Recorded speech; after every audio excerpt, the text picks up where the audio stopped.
Hey, Tube Dude here. Appreciate you checking in on my little video on making your own jigs. Been making my own for about 40 years. Been fishing jigs for probably a lot longer than that. And I've helped a lot of other people learn how to make jigs, and it's a good way to go. One time I had over 100 different jig molds when I was fishing all over the country and north and south of the border, freshwater and saltwater, doing a lot of fishing. But now that I'm plunked down in Utah and retired, I probably only use about 15 or 20 molds on a regular basis. But I still use them a lot, and I still catch a lot of fish on them. A little bit of introduction to jig making. Most seasoned anglers do use jigs of some form, either with plastic or fur or feathers. That's because jigs often outproduce all the other lures. So many different shapes and sizes and colors and ways to fish them that you can reproduce or emulate almost any kind of bait item that the fish are feeding on. But just like fly fishing, jig fishing does combine both art and science, and the better you are at your tactics and techniques, the more fish you'll catch. Now, making jigs is not just about saving money. If you do it to save money, forget it. The main thing about making your own jigs is it allows you to fish exactly what you want for the fish species you're after and the waters that you're fishing under the current conditions. So that's the reason for doing it. If you're looking to save money, let's get started with, here's about 20 different jig molds at $40 to $60 a piece. Got a lead melter of $70 to $100 and a whole lot of hooks and other items that you need for making jigs. So it'll be a long time before you save your first dollar on making jigs. Here's my wall of fame or wall of shame, showing some of the different jigs that I keep on hand, either painted or unpainted.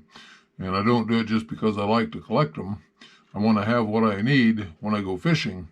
And also I've got a lot of guys that rely on me to feed their fishing fix, and so got to keep a few on hand for the fishing buddies, you know.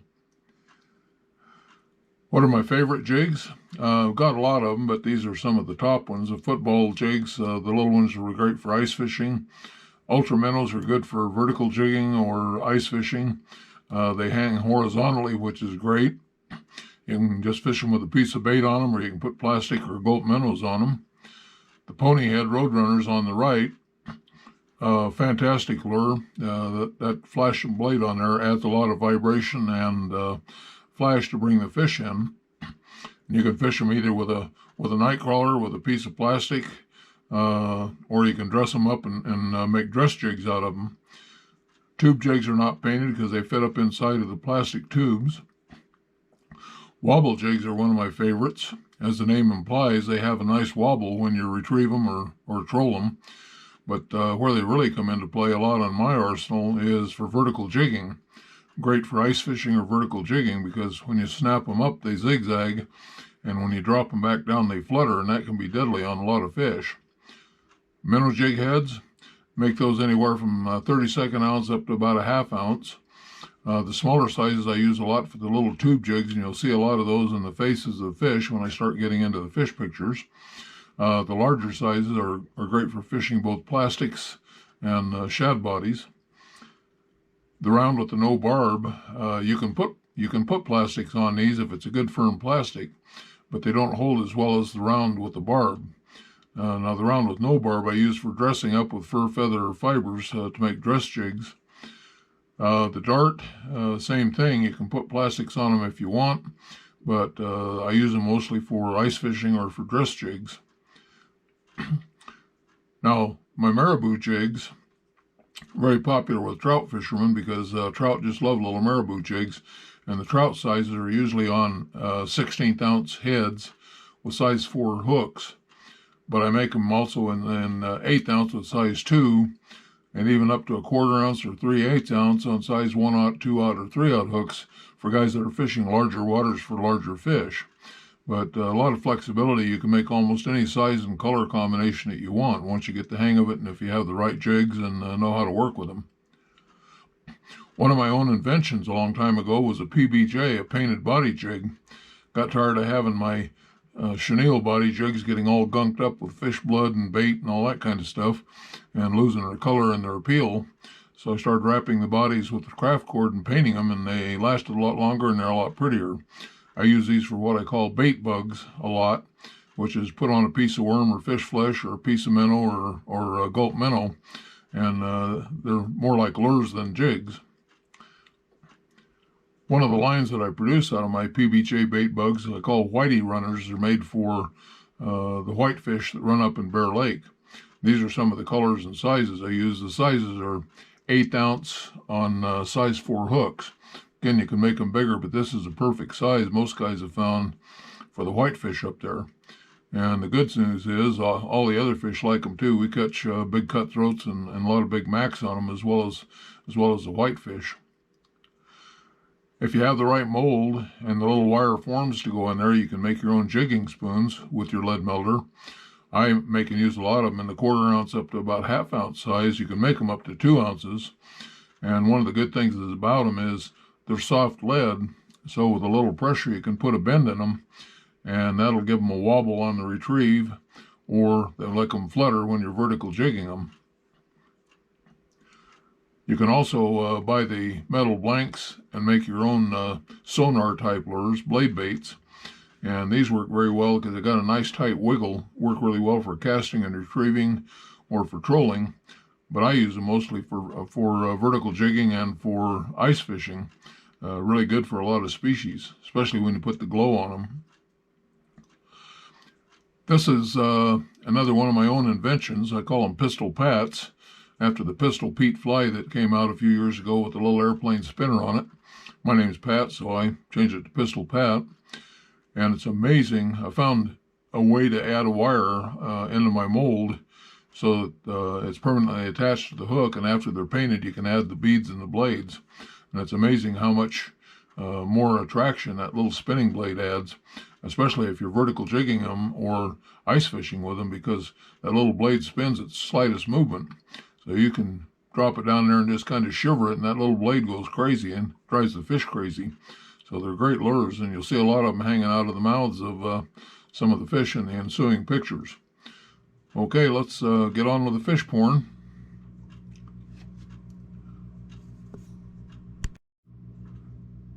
It's definitely been proven that fish eat jigs, and that includes just about all species from all waters, freshwater or saltwater. I've caught them all over the country and haven't found very many fish that wouldn't eat a jig properly presented. The next few pictures are going to be fish caught in Utah and jigs I make here in Utah, but they work all over the country and in all waters. Utah's got a lot of rainbow trout. They love jigs of all sizes and flavors. This one happened to eat a marabou jig in a copper color. Here's a nice rainbow from the old Yuba Reservoir that ate a little pony head jig in chartreuse with a red eye. Had a piece of worm on it, I imagine. Here's a nice brown that like my green meaty marabou pattern. Here's a brown from Starvation that liked a little pony head jig I was fishing for perch with a red and chartreuse plastic skirt on it. Brook trout absolutely love marabou jigs. Here's one that liked my pink hooker. Here's another one that liked my purple peril, purple with a chartreuse eye. Up in Electric Lake, we used to have a lot of Colorado River cutthroats. Not so many anymore. There's more tiger trout in there. This is one I caught on a little tube jig with a 1/16 ounce minnow head and a confetti colored tube skirt. Up in Jordanelle, caught this Bonneville cutthroat on a pony head PBJ with a piece of worm on it. You get up in Huntington Lake, also known as Mammoth, there's a lot of tiger trout in there, and they really hit jigs and flies. Here's a jig and fly combination. The top jig was a egg-sucking leech pattern with an orange head and a black body and tail. They also like the pony head jigs in there. This one hit a chartreuse one with a piece of worm on it. I've caught a lot bigger ones, but this one had a pretty color pattern, so I included it in the pictures. Now up in Bear Lake, we fish these little PBJs, whitey runners a lot for the whitefish. But the good news is the cutthroats and the macks in there like them just as well, so we catch a lot of both of those. This one ate the little pale perch finish whitey runner. And a few casts later, I caught this nice whitefish on exactly the same jig. A lot of people have a concept that channel cats eat only junk food and they only eat at night. I catch more catfish on lures fishing daytime than a lot of guys that fish with stink baits after dark. This happened to be a nice sized channel cat that ate a little pistol pat. I was fishing for white bass, but I didn't find him for it. I accepted his offer. Here's a channel cat that grabbed a plastic. I was fishing for walleye. It's got the minnow head with a red glitter finish, a purple body, and a chartreuse tail. It's pretty deadly for a lot of fish in Utah Lake.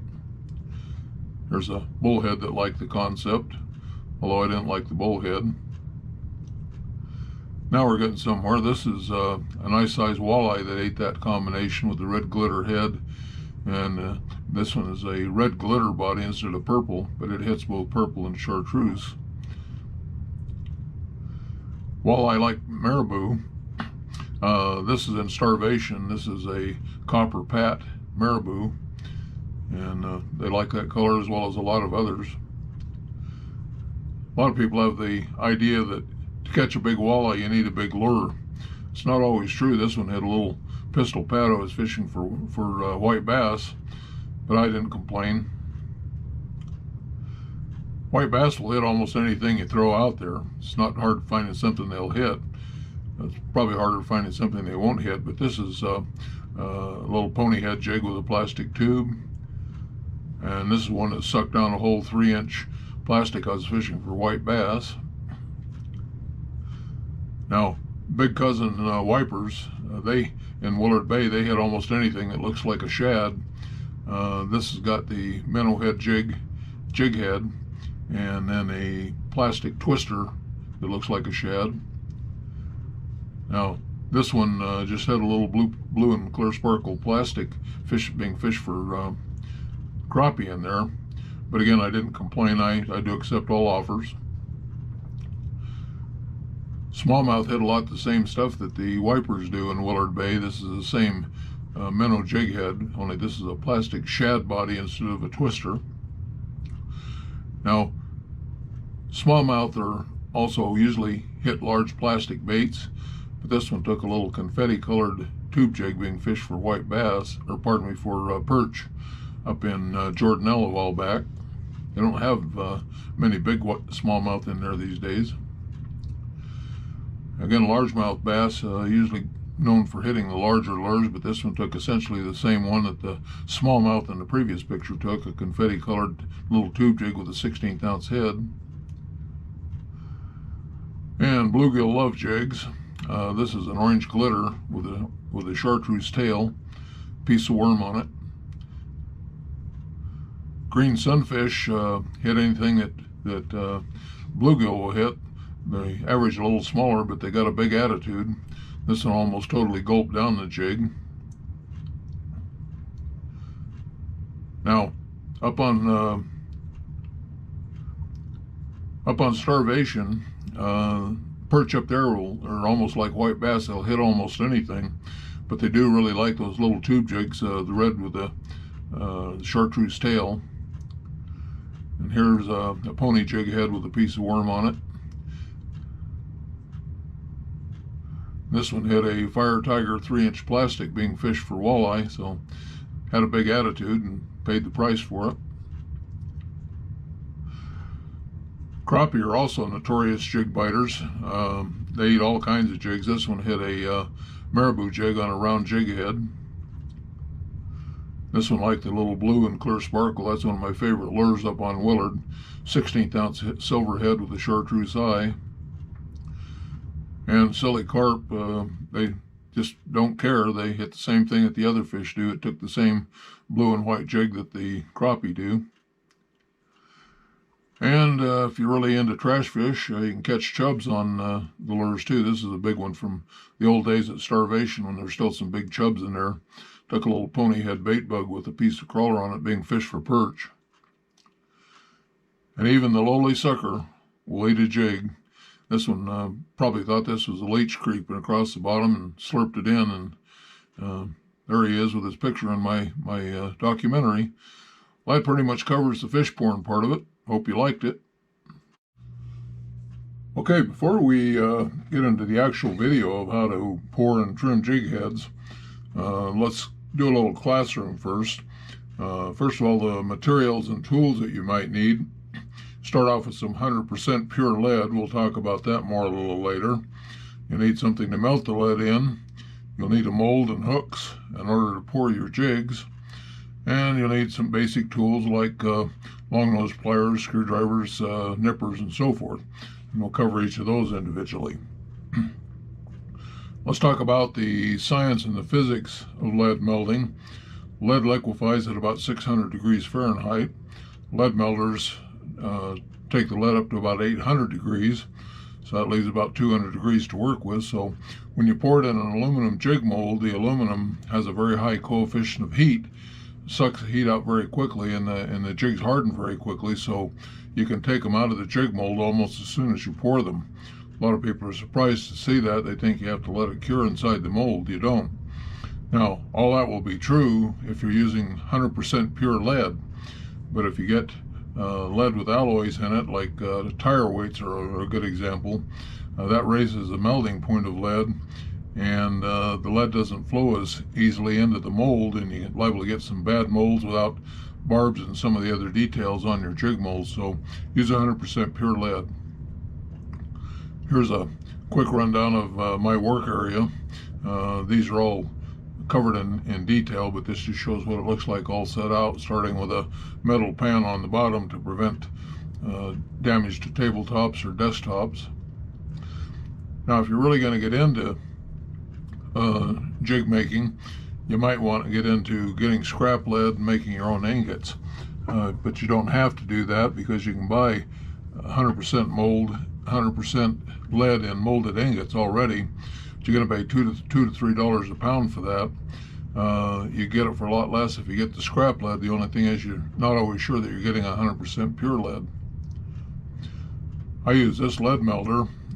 It's a lot better than the little small ones that just melt the lead and you have to dip it out with a ladle. This directs the flow of the lead directly into the mold and gives you a lot of control on how much and how fast you fill them. So it's worth the $75 if you're really going to get into pouring lead head jigs on a big basis at all. Hook sizes, the ones I use most are probably size 4 to size 3/0, but I do use some 6/8 and 10s for ice fishing jigs and little panfish jigs. The bigger sizes are mostly used for big bass lures. But when you start buying hooks, buy only the ones you need and in small quantities until you really get a feel for it. Crane swivels, you'll need size 10 and size 12 crane swivels if you're making pony head jigs. They're a lot smaller than they're pictured here. They're only about 1/4 of an inch to 3/8 of an inch long, but you will need those for the pony head jigs. If you're just starting out, it's a good idea to get a jig mold that has multiple cavities of the same jig head. This is the round head jig with the barb on it. That's what most people use for fishing plastics and whatnot. But you can also tie them up with feathers, fur, and fiber if you want to make a dress jig. But they have 7 different sizes of the same jig, so it gives you a lot of flexibility. Now, if you get into greater production and you have a better feel for what you're using, you can get jig molds that have multiple cavities of the same size. I use this minnow head jig mold with both 16th ounce and 32nd ounce heads. I can make 4 each, and it greatly cuts down the production time. If you really want to go crazy, you can get a jig mold that has up to 8 cavities of all the same size. This particular jig mold also has an ingot mold on the bottom, so you can use that for cleaning out your production pot or for making ingots out of scrap lead if you happen to not have a big melter and an ingot mold. Again, start with a metal surface under everything to protect whatever surface you're working on. And have some metal pans for dumping the hot jigs right out of the mold. They may be solid, but they're still hotter than heck for a while, and they'll burn the heck out of you if you don't use a pair of pliers and put them in a metal pan for them to cool down. When you're trimming your completed jigs, you'll need a pair of gate shears to snip off that little metal plug called a sprue that's left over when they come out of the mold.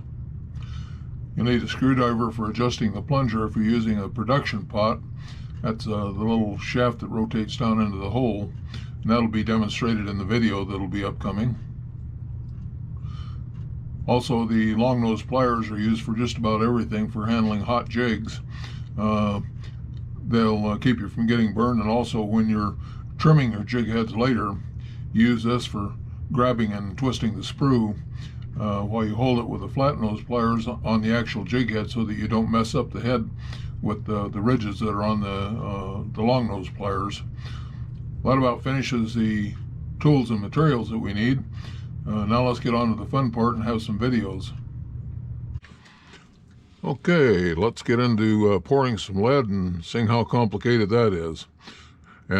Quick rundown on the workstation here. Pair of pliers you wouldn't be without. Got a metal pan to catch any drippings and protect your work surface.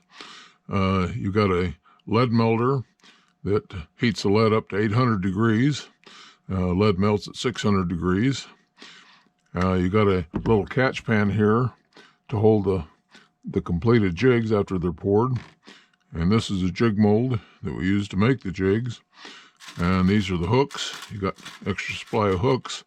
And what these little things are crane swivels that we'll use in making the pony head jigs, which we'll demonstrate in a few minutes. Now, one of the first things you do when you get your lead melter going is check the level in there. And if you need some more lead, you'll add an ingot like this, but hold it with a pair of pliers and set it down in very gently. You don't want it splashing on you. So that's how you add the lead. Okay, first jig mold we'll use is one that has several cavities of the same type jig head of different sizes, and this is a good way to start rather than getting one with all one size of one different type of jig head. As you expand in your jig making prowess, you can add more jigs, and you can use some of the other kind, which we will cover in a minute. But I use a lot of the dart heads. This is an 1/8 ounce that I'm making here. You put the hook in, close the jig mold very carefully, make sure that it's all flush along here so that you don't have a splash out. You put the jig mold under the spout, give one quick lift of the handle for control. Now, there's two ways of removing the jigs from the mold. If the mold is not hot, if you haven't been using it a lot, you can just use your fingernail and flip it right out. Otherwise, if it's gotten hot after a while, then you use the pliers to pick it out. But that's how to make a mold with a one cavity out of the 7 of that type of mold. The next type of mold we'll talk about is you got 4 cavities each of 2 different sizes. This is the minnow head mold. This is a 32nd ounce. This is a 16th ounce. I use a lot of the 16th ounce, so we'll do 4 at a time on those. And by doing 4 at a time instead of 1 at a time, you can cut down your production time a little bit. Oh, we got fumble fingers going here this morning.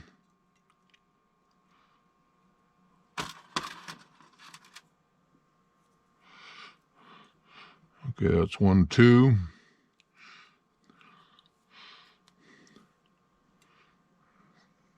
Three.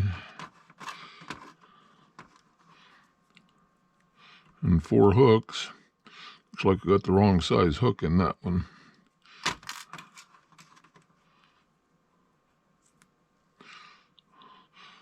This is the most time-consuming part because it goes very quickly after that.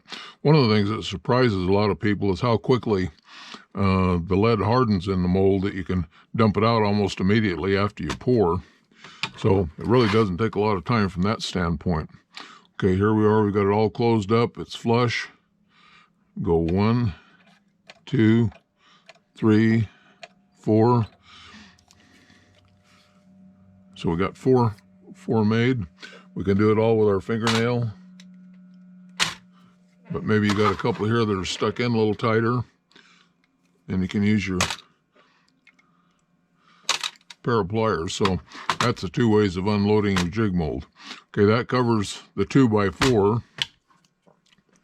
Now the next type of mold is if you have a production mold of 7 or 8 cavities of all the same size, but it works the same way. You can do them 1 at a time, or you can do all 8 at a time. And I happen to use a lot of these 16th ounce round head with a barb for fishing small plastic.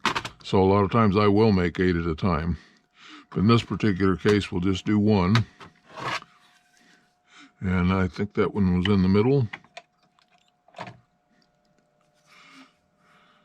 And again, the fingernail flip.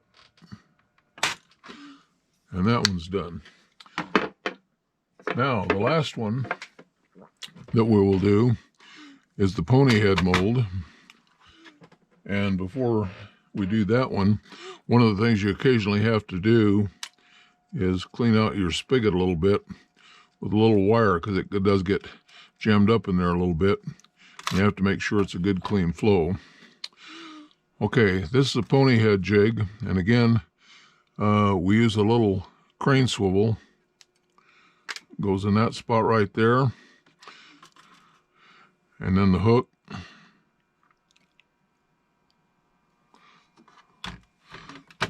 And the crane swivel molds right into the head, but you don't put the split ring and the blade on until after you've painted it. It's very difficult to paint if you got a blade flashing around on there. But there's that finished. Almost immediately we can flip that out. And this is what it looks like. Now, we'll get into later, this is what's called a sprue. This is the little plug that's left over from the mold. This is what we'll be trimming off later when we show the trimming. Okay, well that's basically lead pouring 101. Hope you see it's not a real big mystery. Just once you have the basic equipment and the materials, it's just a matter of taking the time and doing it right. Okay, in this segment we're going to demonstrate how to remove the sprues and trim up the jig heads after you've poured them and after they've cooled enough to handle. The first system I'm going to show you is with the flathead pliers, and with these you first grasp the jig head itself with the flathead pliers, and you use the flathead so that it doesn't mar up the finish on your jig head. On long nose pliers, you'll notice there's some serrations on there, and they can scar up the jig head if you use that to hold the jig.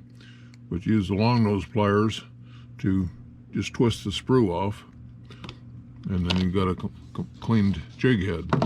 The second option is to use the gate shears, and same thing, you do a little cut and then a twist, and again you get a nice clean jig head after you've removed the sprue. So we'll do the same thing on the dart head jig. First we'll use the flathead pliers and twist the sprue off with the long nose pliers.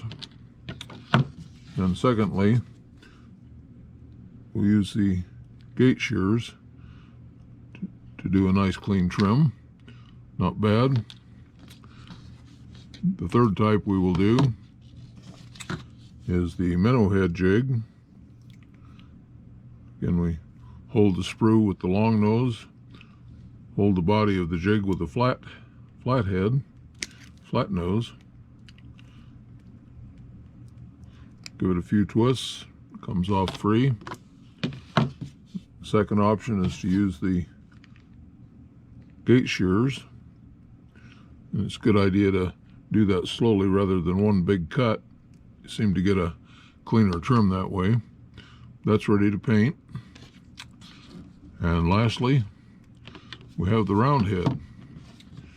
And we'll once again hold the sprue with the long nose pliers, the jig itself with the flat head, and twist the lead off. As you can see, the flat head has not marred the jig head in any way. And lastly, we'll do the gate shears. Okay, now, in the event that you have a little bit of flash or a rough edge or something like that you want to clean up, keep a little utility knife, and you can kind of scrape the end on that if you need to. Most of these are pretty clean. That one's got a little bit of a rough edge. Again, lead is soft, so it's real easy to clean it up and make it smooth. Okay, that about includes the basics on trimming. Hope that helped. Okay, now let's talk about turning the pure lead jig heads that we've made into something beautiful and some really nice jigs that'll catch fish. This includes painting, glittering, and other things we can do to finish the jigs, like putting marabou tails on, painted body jigs, all that kind of stuff. So there's a lot of things we can do to make really nice jigs that'll be custom and catch fish in the waters that we fish. Starting off, these are some of the basic tools and materials that you'll need. Just like pouring jig heads, you really don't need to go crazy to get started, but some things you will need in order to turn out what you want. Fly tying vise, thread and bobbins, scissors, paint brushes, the paints, glitters, finishes, glow powder, all that stuff, and the body and tail materials. We'll cover each of those individually. First of all, a fly tying vise. You don't have to be a world champion fly tyer in order to make jigs, but it does help to know some of the basic moves and how to handle thread and tying materials. You need some fine point scissors for trimming thread and some of the tail materials that you'll be trimming. Good to have a pair of heavier scissors for cutting any bulk materials that you need to. Always good to have a big pair of scissors if you need them. You need little split ring pliers. These are for adding the spinner blades onto your pony head jigs after you get them finished. And since the split rings that we're using on the pony head jigs are pretty small, you can get the smaller split ring pliers you can get, the better. You'll need paints. I use mostly the vinyl jig paints made by CS Components. Get just about every color they make, and I even do some custom mixing to make some of my own colors. You'll need an assortment of paint brushes of different sizes and types. If you're going to use the vinyl paints, you'll need some vinyl thinner. It really helps to keep your paint properly thinned. It goes on a lot better and it looks a lot better when it's finished. And you get that in 1 ounce, 4 ounce, or pint size. I use a lot of it, so I get it in pint size, but I would recommend no less than a 4 ounce because you'll be using it a lot for thinning your paints. Need little eyedroppers for adding a little bit of thinner at a time to the bottles as you're properly thinning your paints. You'll need stir sticks to stir the paint as you thin them. These are just little skewer sticks. And you'll need an assortment of round end sticks of different sizes for applying the eyes. And this will be demonstrated in the video to come. You need clear gloss. Now this is a 1 ounce size. I get it in pint cans, but you can also get it in 4 ounce. But the clear gloss you use not only as a finish, but you use it for mixing the glitters and the glow paint for putting on your jigs. These are the glitters. There's a whole lot of colors of glitters out there, and you'll find some work better than others. And if you don't like what you've got, you can do some custom mixing. I do a lot of color mixing to get special effects. Glow powder, there's several different colors available, several different manufacturers. I recommend glow powder rather than the glow paints. This is space age strontium aluminum silicate stuff that glows for many, many hours and a very bright green. And you put this on over either a white or a chartreuse paint, as we'll demonstrate later. You need plastic mixing cups to mix the clear gloss along with whatever glitter you're using. That'll be demonstrated in a video. And once you finish with your painting and glittering, you want to put a finish coat on the jigs to protect them against dinging on the rocks and also against potential solvents in plastic jigs. So you can either use a 2-part epoxy or the UV blast. I use that a lot more than the epoxy anymore. It makes a good hard finish. Plus it adds the UV coating on it, which helps improve the visibility under some light conditions. And it's good to have a drying rack. If you're using long jigs, then a drying rack is good. Otherwise, you can use just little plastic bowls to hang your jigs on. That works fine also. This is while they're in the drying process. You'll need threads and bobbins. And again, you don't have to go wild on them. You can start with one bobbin and 1 or 2 colors of thread, but you'll tend to accumulate more as you go along. Body materials, the standard has long been chenille, and it's available in a lot of different colors. It's real easy to work with. I kind of like the sparkle chenille for a lot of the stuff I do. It gives it an extra little bit of sparkle to attract the fish. If you're going to be making painted body jigs, PBJs, you're going to get some white craft cord because you wrap that and then paint it. That'll be demonstrated also. For tail materials, it's hard to beat marabou. The stuff's beautiful, comes in a lot of colors, and it just literally breathes as you move it through the water, even with the slightest movement. So marabou is a great tail material for a lot of jigs. But you can either mix it with holographic flashabou, or you can use all flashabou for the tails, like on some of the PBJ bait bugs on other special jigs. Crystal flash is also good to add in your tail materials or to use it all by itself. Now you can use craft fur, which is available in a lot of places. This is real fine stuff, works almost like marabou, and it's really good for little small bluegill and ice jigs. Deer hair is a traditional tail material. Still works very well, but it doesn't have nearly the breathing or the lifelike capabilities that marabou does, so a lot of people aren't using much deer hair anymore.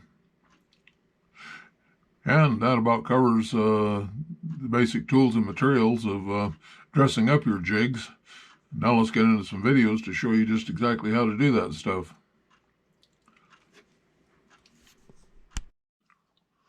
Okay, let's talk about Jig Painting 101.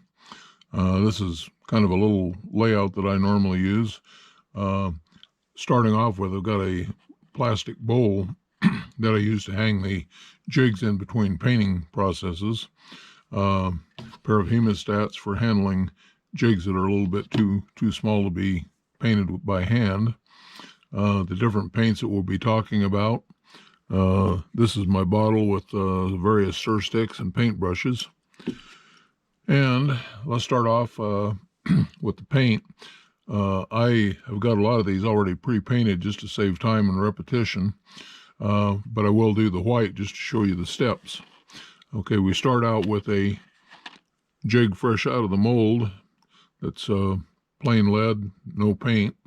And the first thing we do is paint it with a coat of white. And the reason we do that is the white tends to bond to the lead better than some of the other colors. And if you're using any of the bright colors especially, you really need a white undercoat to make them pop. Like this is a chartreuse, yellow chartreuse painted over white. But this is what it looks like just painted over plain lead. As you can see, it's kind of ugly. So let's first do a white. We start with the white paint. Open it up. Take a white paint stir stick. Give it a few stirs. Hold it up and see how it runs off the stick. If it needs paint thinner, you open up the paint thinner. Use the little medicine dropper and add a few drops at a time and stir it until you get exactly the right consistency.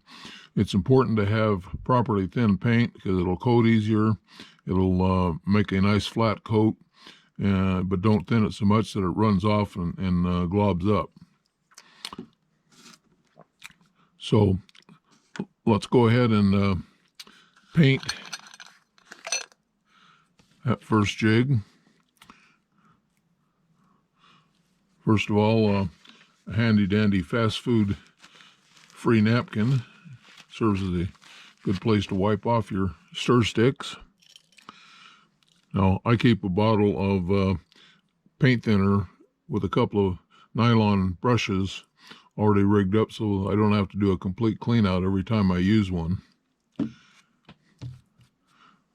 Okay, for the white, it's not much more than smearing. It's not a fancy paint job, but you try to cover the whole jig with a good coat of white so that whatever other color you put on there shows through. Now this is important not only with the bright hot colors, but even blacks and browns and purples and some of the other dark colors show up a lot better when they have an undercoat of white. Okay, do a basic wipe on the brush, put it back in the bottle, put the lid on the bottle.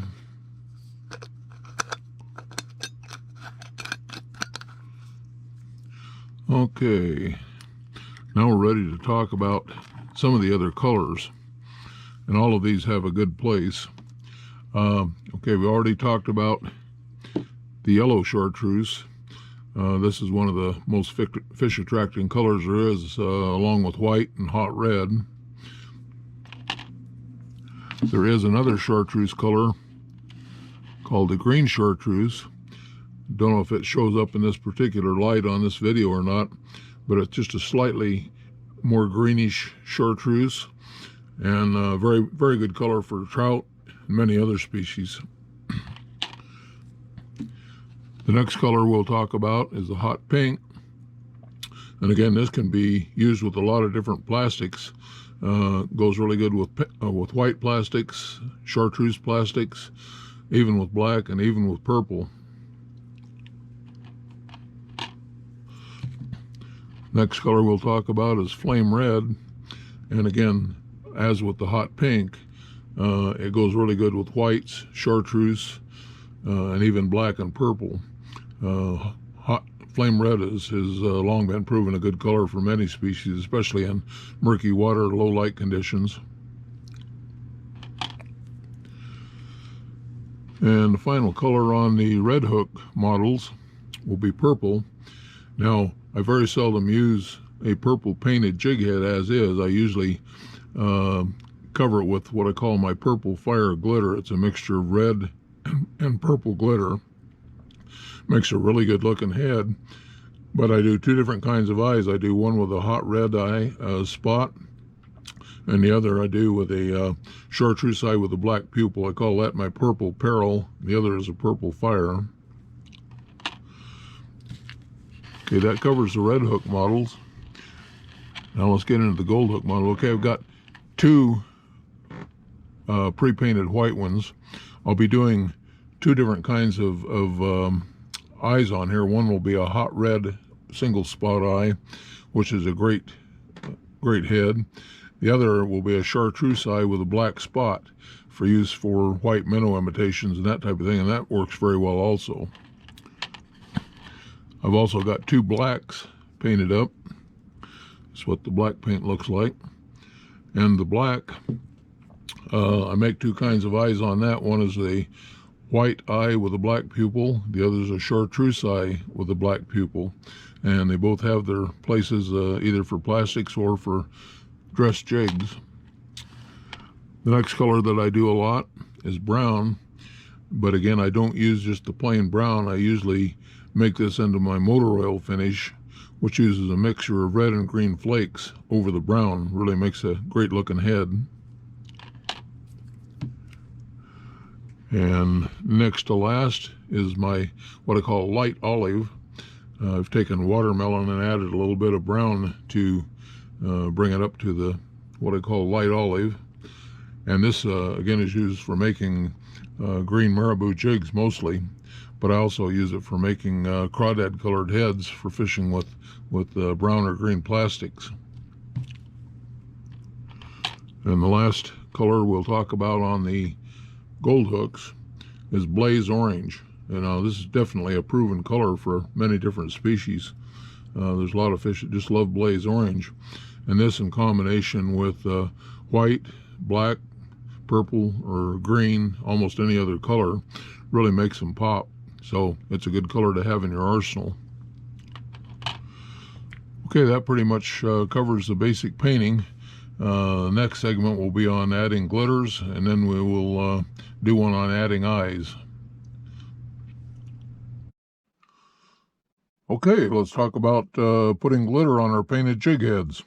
I've proven to myself that glittering really does add to the attraction and the appeal of jig heads, and there's a lot of different glitters on the market. Just be sure when you get glitters for putting on your jig head, you get the small size, which is 0.015. The larger sizes will work, but it tends to clump up and not make as smooth a finish. Now, I've got some of these already pre-painted or pre-jigged or pre-glittered, but in order to show you the process, I'll do one in the red glitter, which is one of my favorites. We start out by using the clear gloss jig paint, and I get that in pint cans, but I put it in 4-ounce bottles and in small 1-ounce bottles for other applications. When I'm making jigs, I use the 4-ounce bottle, just pour a little bit in the bottom of a mixing cup, a little plastic mixing cup that I've got set up in a pair of long nose pliers so that it tilts forward and doesn't spread out all over the bottom. Okay, now you add enough of the glitter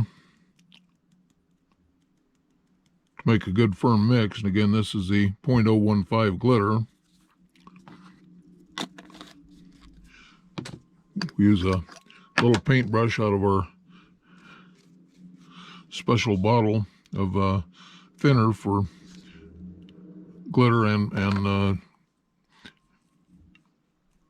clear gloss applications. Okay, stir that up. Take the jig, apply a light coating to begin with. This will be done in a 2-coat process. The first one is not to cover the whole thing, but to just provide a base for the second coat to finish covering and to grip onto. It's more like smearing than painting.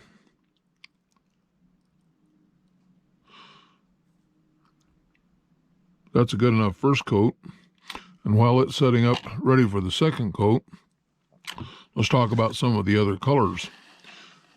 Okay, the next color of glitter that I use a lot is called Disco Yellow. I get this from a candle making place. It's called Shimmer Dust, but it's really a pretty color glitter, and it has different properties when applied over other different color paints.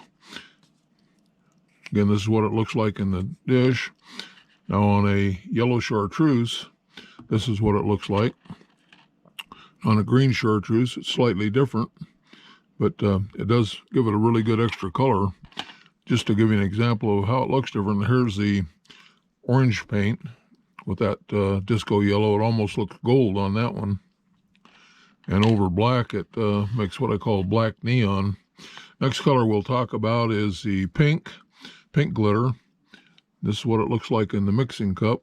And that's a combination of silver hologram and flamingo pink from my candle making place.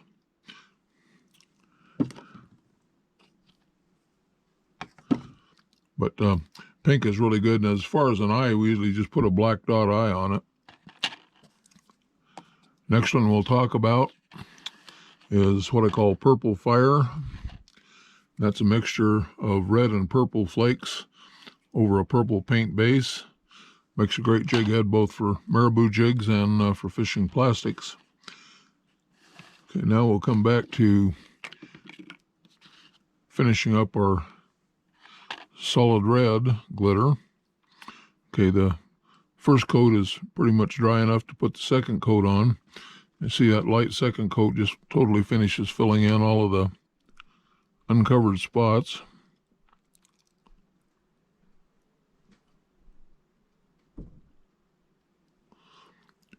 And you end up with a nice red glitter head, and I don't know whether that represents blood to a fish or what, but almost all fish like that red glitter on the lures. Got just about every species in Utah on it anyway. Okay, that'll be drying. Let's talk about some of the colors on the gold jig heads. First of all is the white glitter.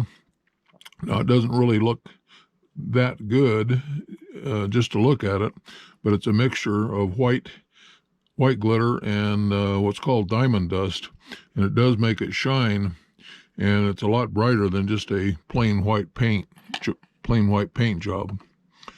Next color glitter that we'll talk about is what I call my motor oil finish.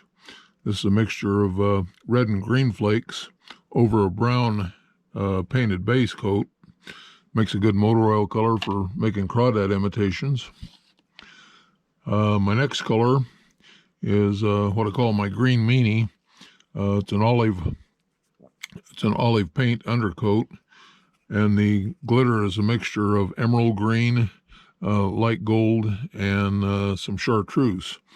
And you put a nice chartreuse eye with a black spot on that. Makes a great eye for both marabou jigs and fishing plastic crawdad imitations. This again is the orange with the disco yellow on it.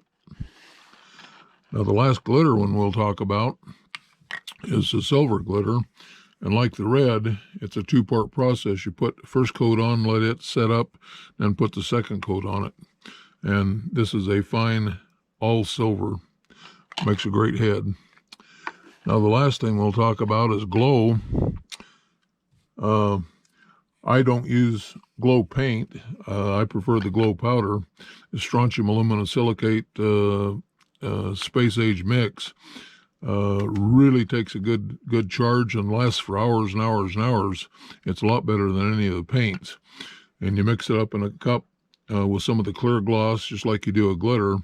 Mix it up just thick enough to make a nice thin coat.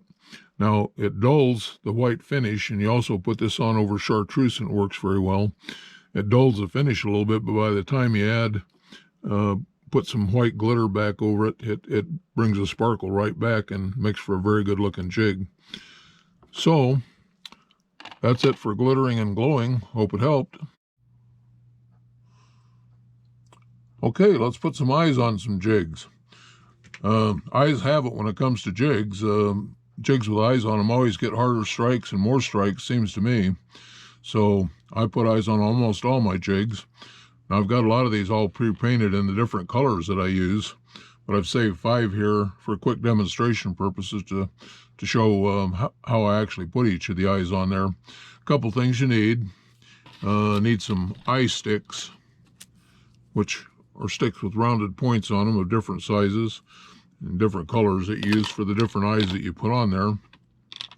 And then you'll need several different kinds of paints that we have here. White, chartreuse, hot red, and black.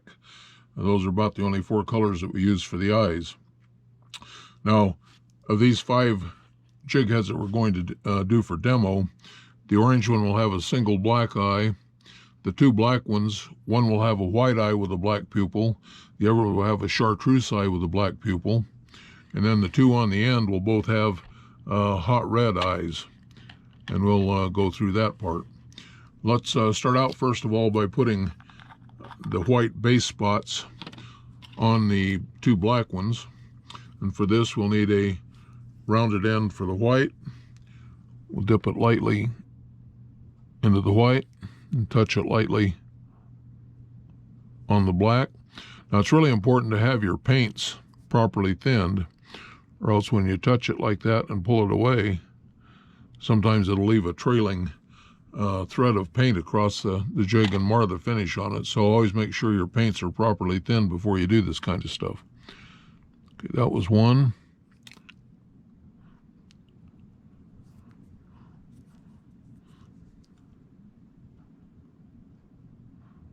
That was the other one. Now in a few minutes we'll come back and put chartreuse on one of those to make a chartreuse eye. So wipe the paint off that, and while that's setting, let's go up and do the hot red spots. We'll put this paint up first. Okay, now the hot red, if you're doing it on a white like we have here, no problem, you just put it right on over the white, because that'll show up plenty well. So dip the stick in.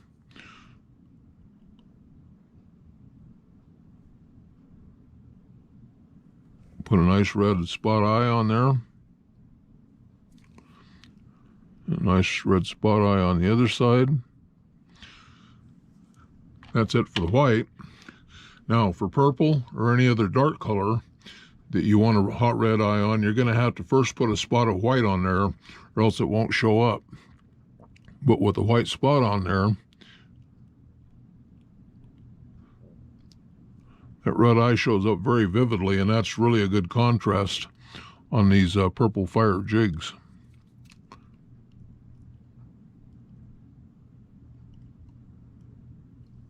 Okay, that's done.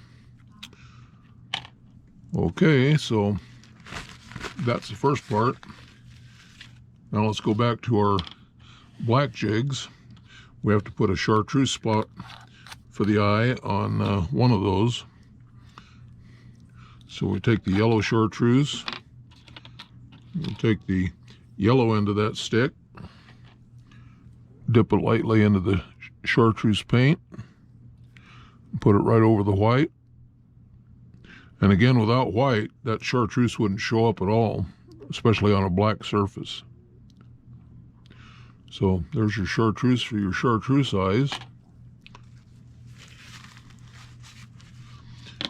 Okay, now while that's setting up enough for us to put the black pupil on, let's put the single black spot on the orange. Probably ought to first put up this chartreuse.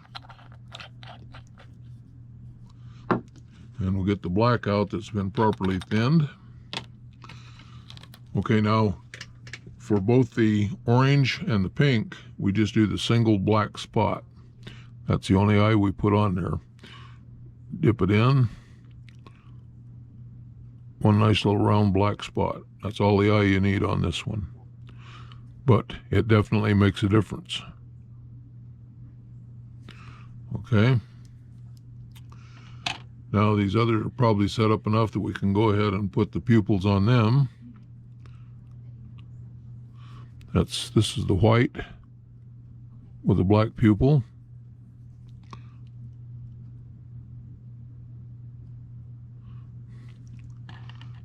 Next we have the chartreuse with a black pupil.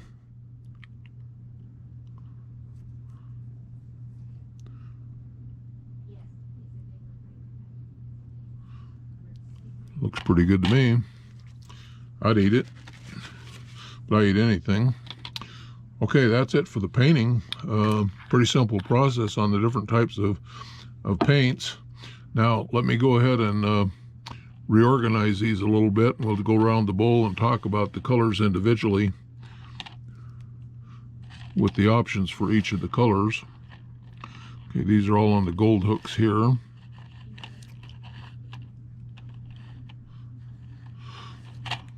Let's go around and start with the red hooks. Okay, we have the yellow chartreuse with a hot red eye. We have the green chartreuse with a hot red eye. We have the pink glitter with a single black eye like we did on the orange. The hot red head, I usually don't put an eye on at all. If I do put one, it might be a black, although I have put some with white eye with a black pupil that works well. Okay, and the purple, Again, we have what we call purple peril with a chartreuse eye with a black pupil. This is what I call a purple fire, with just a hot red eye on the purple. Then here's the red glitter with the chartreuse eye with a black pupil. That's a deadly one, by the way, for a lot of species.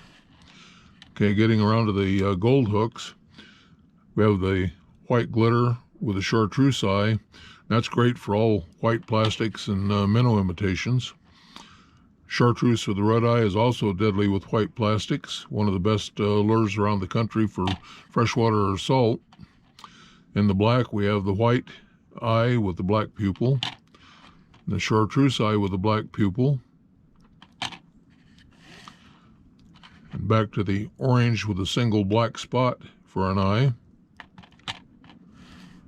And then we have our motor oil finish that we did earlier. Usually you do that with the chartreuse eye with the black pupil. And same with the light olive color, or green meanie as I call it. The chartreuse eye with the black pupil works very well on that one. And then last but not least is a silver glitter.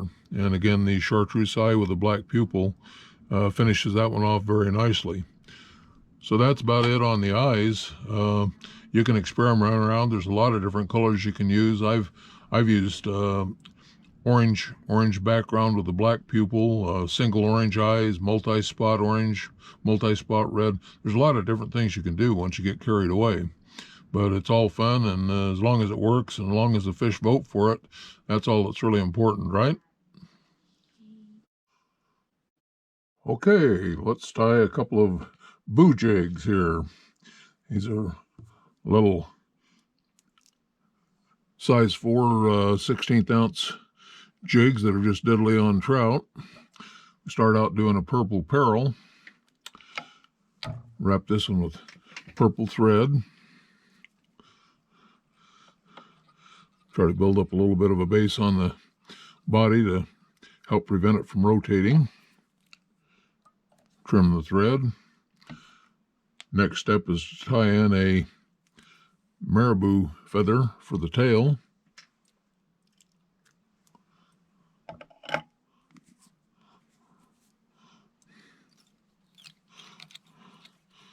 You can cinch it down really good.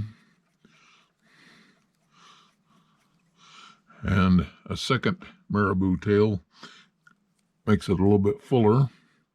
So we'll do the second one. Trim it to length.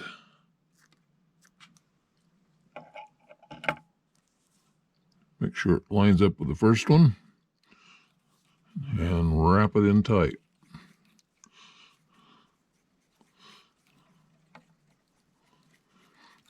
Okay. Now that we got the tail in there, the next step is to put in the marabou or the hackle feather that'll be wrapped forward, giving it a kind of a booger appearance with the Palmer wrapped hackle feather body. Tie that in by the tail. Now the purple sparkle chenille body is tied in.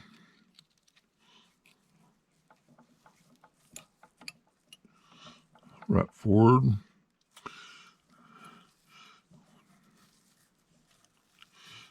And that make a pretty sparkly purple body.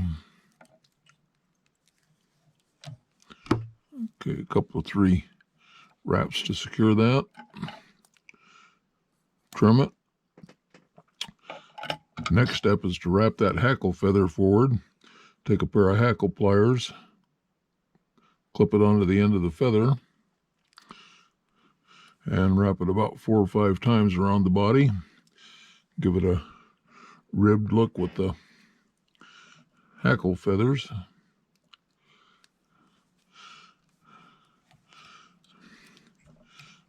Give it a couple of good wraps to semi-anchor it.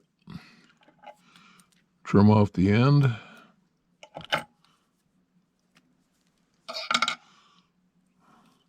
A few more good wraps to secure it. Get out my little whip finishing tool. Give it about 8 or 10 wraps. 6, 7, 8, 9, 10. Now when that's finished with jig head cement, that'll be ironclad and it won't come unraveled. Push the thread through the whip finishing tool, pull it through, trim it off.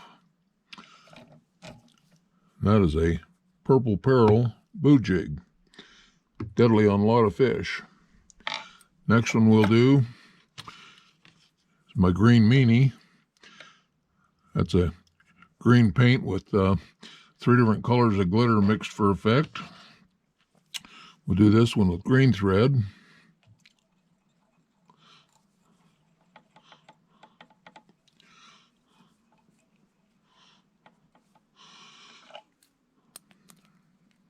Trim. And the next step is to put a marabou feather in for the tail.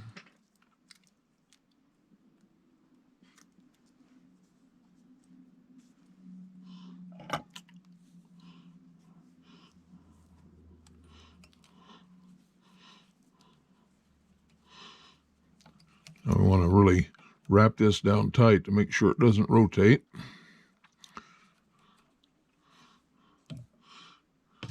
And then the second marabou for the fuller tail. Cut it to length to fit the first one. Put it into place to make sure. Throw a couple of loops around to get it started. And wrap it very securely all the way down to the hook point. Okay, now ready for the hackle feather on this one, which I can't find.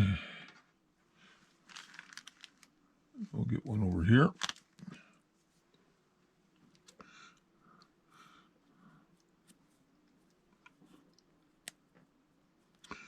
There's our hackle feather. Again, this is what we wind forward to give it a body. Now the body material is a green sparkly type chenille.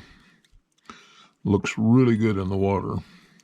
Looks really buggy. Looks a lot like a damselfly with air bubbles on it. 2, 3, 4, 5. And that ends the body. And we clip off the excess. Give it a couple of wraps to secure it. Out comes the hackle pliers. Clip on the end of the hackle feather. Give it a few wraps to give the ribbing effect with the hackle.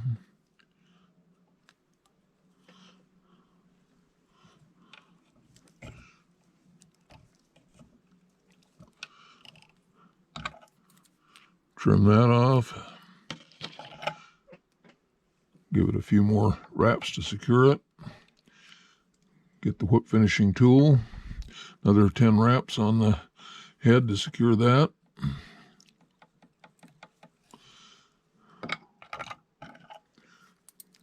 Cut the thread. Push it through the loop on the whip finishing tool.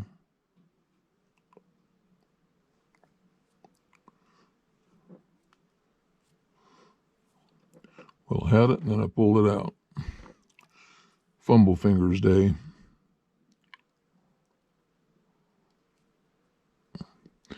There we go. Pull it on through. Give it a trim. And there's the green meanie to go with the purple pearl. Now, there's a lot of other colors, which I've shown in other parts of the video. But these are a couple of good ones. Okay, how about a little demonstration of how to make a PBJ, painted body jig. And we're going to do one on a pony head jig for making a couple of those later. Begin by putting the unpainted jig head in the fly tying vise. and do a few anchoring wraps of thread around the hook shank. Trim that off with scissors. And since this is going to be a white with a red eye, we'll use pearl-colored crystal flash as the tail material. And we, again, anchor that down good and firmly so it doesn't rotate as we add the other items. And we'll trim the tail off the desired length, which is about the same length as the body.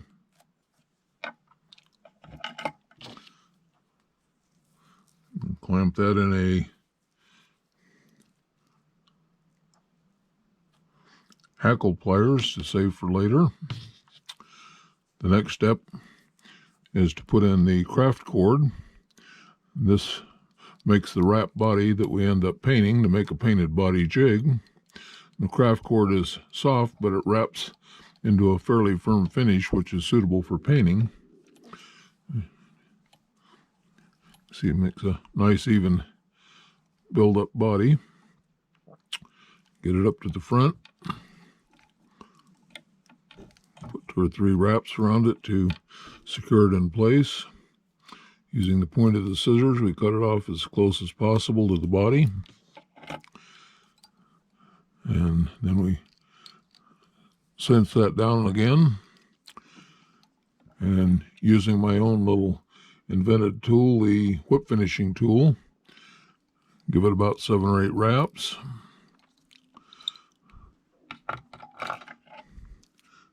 Cut the thread. Push the end through the loop of the whip finishing tool. Pull it through. And trim it. And we have a painted body jig ready to be painted. We'll do one more just for repetition's sake. Again, we put the unpainted jig head in the mold, in the vise. A few wraps of thread.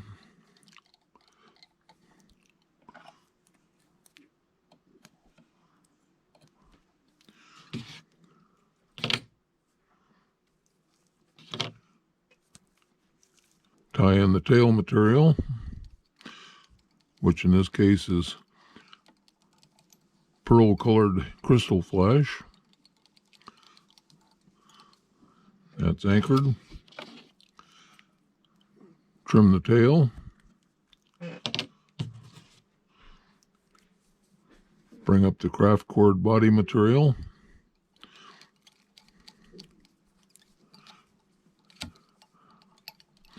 Anchor it in place. Wrap it forward.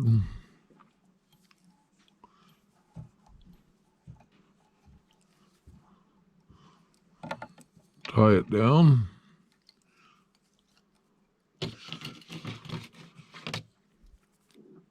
Trim it close.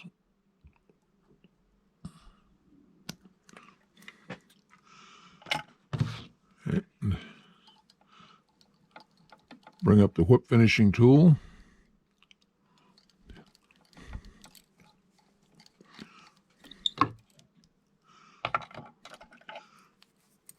Cut the thread.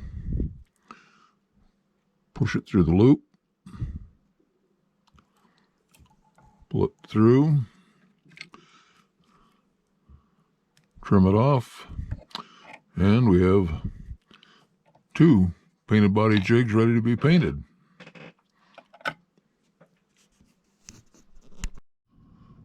Okay, let's talk about finishing up some PBJ pony jigs. We had an earlier session that showed how to wrap them and paint them, and here they are all glittered up with the heads on them, ready to go, with the eyes on them. Now all we have to do is put the spinner blades on them, and we'll have completed Roadrunner jigs. What you need are some tiny split rings and some Colorado spinner blades.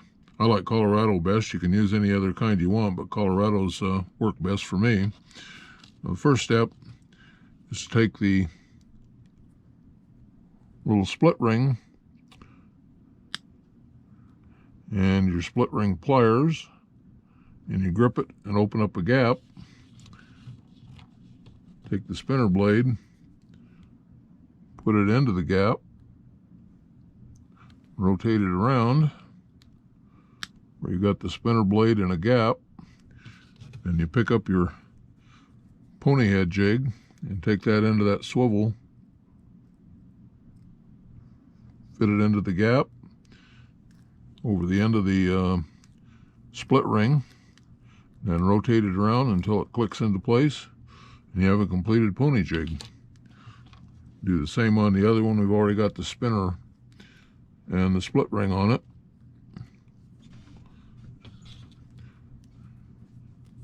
Take this swivel, put it over the loop, rotate it around about 3 times until it clicks into place. Now we have 2 completed pony jig heads. Now, it's harder than it looks, and it takes some practice, but once you get going, you can make a lot of them in a hurry. Now, we've covered some of the painting processes and some of the different color combinations that are possible. These are some of the jigs that we make up called whitey runners that we use for fishing whitefish up in Bear Lake. And there's a lot of different ones. There's different black patterns, white patterns, purple patterns, chartreuse, orange, pink, hot colors, orange with black spots, black with orange spots. This one's called my traffic light pattern. That works very well. Here's a 3-spot orange on gold. And here's some different green patterns, including this one I call green poison. That's been very effective. And this is one of the hot ones up there all the time, which is the pale perch color with an orange belly. That catches all species up there. I've even caught big mackinaws on those.